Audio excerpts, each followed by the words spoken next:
రావే రా రా. ఎందుకలా లాక్కొచ్చావు? ఏంటి నీకేమైనా మెంటలా? అవతల డైవర్స్ నోటీస్ పంపించిన వాడు తనకు తానుగా తగ్గి మనసులో ఏం ఆలోచన వచ్చిందో నీకోసం చీర తీసుకొస్తే అలా మొహాన విసిరి కొడతావా? లేకపోతే నా కోసం తెచ్చావా? ఆహా నా మొగుడా, ఓహో నా మొగుడా అని చెప్పి ఎగిరి గంతులేసి చంకనెక్కాలా? భజన చేసి కాళ్ళు మొక్కాలా? ఇప్పటిదాకా కేవలం మా మీద కక్ష మాత్రమే కట్టి మూర్ఖంగా ప్రవర్తిస్తున్నావు అనుకున్నాను. కానీ ఇప్పుడు నువ్వు చేసిన పనితో పిచ్చి ముదిరి నిన్ను నువ్వే మర్చిపోయి ప్రవర్తిస్తున్నావని బాగా అర్థమైంది. ఏంటి నీకు అర్థమైంది? నాకు పిచ్చని అర్థమైంది, కానీ వాళ్ళు ఆ హంస పిచ్చిలో పడ్డారని అర్థం కాలేదా? హంస పిచ్చిలో పడితే నీకు చీర ఎందుకు తెస్తాడే? వద్దంటే ఒప్పించారని అంటున్నాడు కదా. నీ బుద్ధి తెలిసి అలా అన్నాడు. ఆహా, అసలు వారి బుద్ధి ఏంటో. నీ బుద్ధి లాంటిదైతే కాదు. సీత,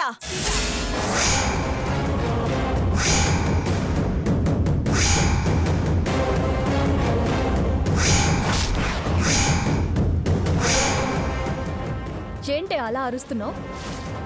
ఆవేశం ఆలోచనల్ని చంపేస్తుంది అంటారు. అవతలి వాళ్ళ పనులే ఆవేశం తెప్పిస్తాయి. ఇప్పుడు సాకేత్ ఏం చేశాడనే నీకు ఆవేశం? చీరివ్వడం ఆవేశం తెప్పించే పనా? చీరివ్వగానే చేసిన పనులన్నీ మాఫీ అయిపోతాయా? దాంతో తిరిగింది అబద్ధం అవుతుందా? ఆయన గారి మోజు అబద్ధం అవుతుందా? ఆ చీర నా మొహాన కొట్టి నేను వాళ్ళ వంక చూడకుండా వాళ్ళ వ్యవహారాలకి అడ్డుపడకుండా చెయ్యాలని చూస్తున్నాడు. ఏయ్ అందుకే అన్నీ మర్చిపోయావు, నిన్ను నువ్వే మర్చిపోయావు అని కూడా అంది. ఏం మర్చిపోయాను? ఎందుకు దెప్పి పొడుస్తున్నావు? రేపు తారీఖేంటే? ఏ తారీఖైతే ఏంటి? అసలు పిచ్చి మొద్దు, రేపు నీ పెళ్లి రోజు.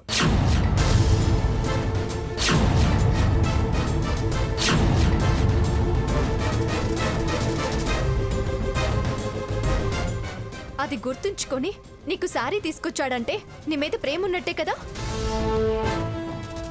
నువ్వు వద్దన్నా, నిన్ను వద్దనుకున్నా, నీ పెళ్లి రోజని నీకు గిఫ్ట్గా తీసుకొస్తే దాన్ని విసిరి పారేసి అవమానిస్తావా? సంసారం ఏం సంబడంగా ఏడ్చిందని పెళ్లి రోజుని మురిసిపోవడానికి? అయిందమ్మ పెళ్లి, పోయాడమ్మ మొగుడు అన్నట్టుంది నా బతుకు. పిచ్చి వాగుడు వాగుకు. నీ మూర్ఖత్వం సాకేత్ని చాలా హర్ట్ చేసింది. చీర విసిరితేనే హర్ట్ అయ్యాడే, నా గుండెలు చీరాడు.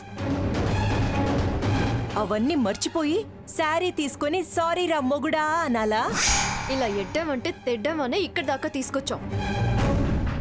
నువ్వుగా మారకపోతే నిన్న భగవంతుడు కూడా మార్చలేడే. మారి దేహి అని మోకాళ్ల మీద వంగి నమస్కారం పెట్టాల్సిన అవసరం నాకు లేదు. ఆయన గారు ముందు దాని సావాసం మాని బుద్ధిగా ఉంటే ఆలోచించి క్షమించి ఏం చెయ్యాలో అప్పుడు ఆలోచిస్తా. ముందు నిన్ను సాకేత్ క్షమిస్తేనే కదా.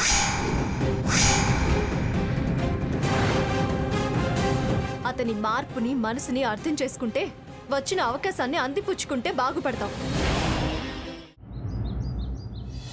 ఏమండి, ఆ ప్యాకింగ్ ఇవన్నీ పూర్తయినట్టేనా? అయిపోయినాయి మంగా, అన్ని డెలివరీకి పంపించాం. సీత, పూజకి కావాల్సినవన్నీ సిద్ధం చేసావా? చేశాను మమ్మగారు. ఈ పూలదండలు కడితే అయిపోతుంది.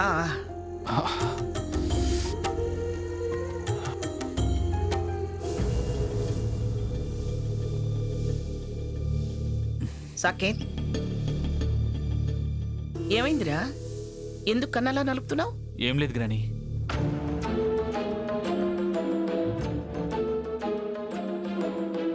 సాకేత్, ఏమైంది? ఏది చూడండి.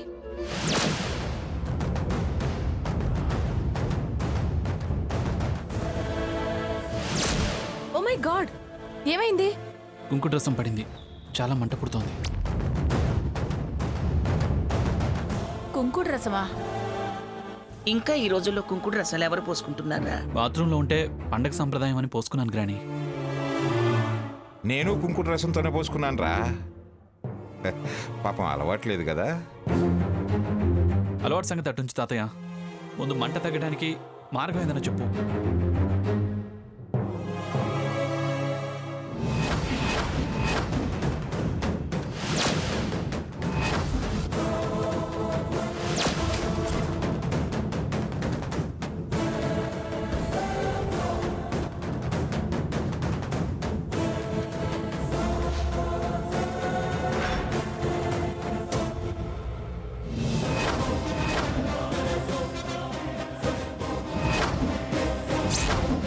తెరవద్దు.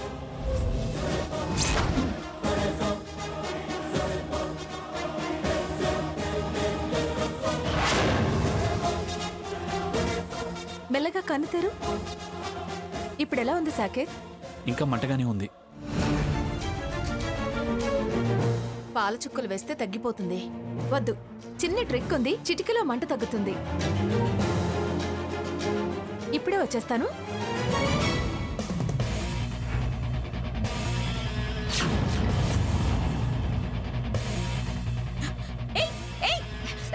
ఎక్కడికే? నిన్నే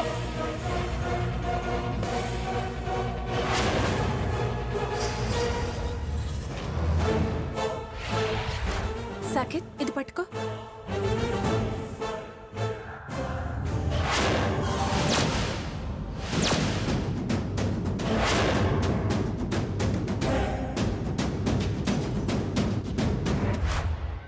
కన్ను నలపొద్దు.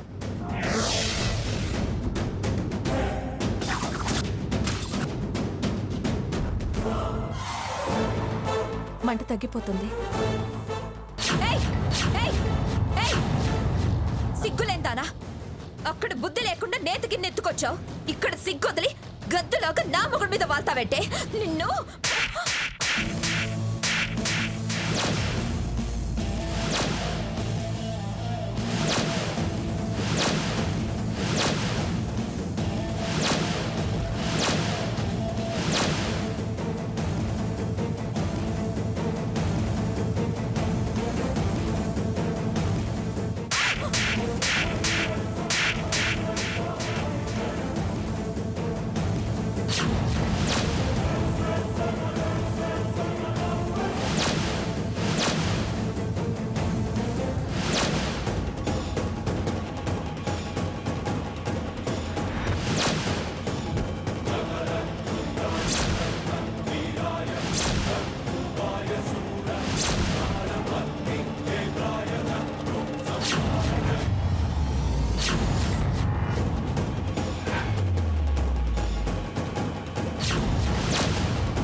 వదలనే. స్వర్ణ, ఆగు. స్వర్ణ, సంగతి ఈరోజు. ఏయ్, స్వర్ణ, స్వర్ణ, ఏయ్, స్వర్ణ, ఏయ్, స్వర్ణ, స్వర్ణ. వదులు. స్వర్ణ, ఆగు, ఆగు.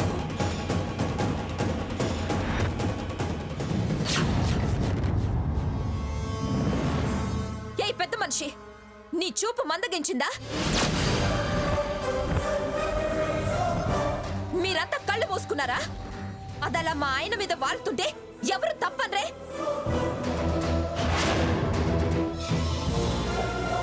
అందరి కళ్ళు మూసుకుపోయాయా? మూసుకుపోయింది నీ కళ్ళే, పింజారిదానా. వాడి కంట్లో కుంకుడు రసం పడి మంట అంటుంటే హంస నెయ్యి తెచ్చి రాసింది. నీకే చూపానక తన మీద విరుచుకుపడుతున్నావు. నీకు బుద్ధే మందగించిందనుకున్నాను, చూపు కూడా మందగించిందే. నువ్వు వాగి దాన్ని సమర్థించుకు. అంత వారు మంటంటే మాత్రం ఇదిలా ఎగబడిపోయాలా? గిన్నె తెచ్చి ఆ పెద్దవిడికి ఇయ్యచ్చుగా.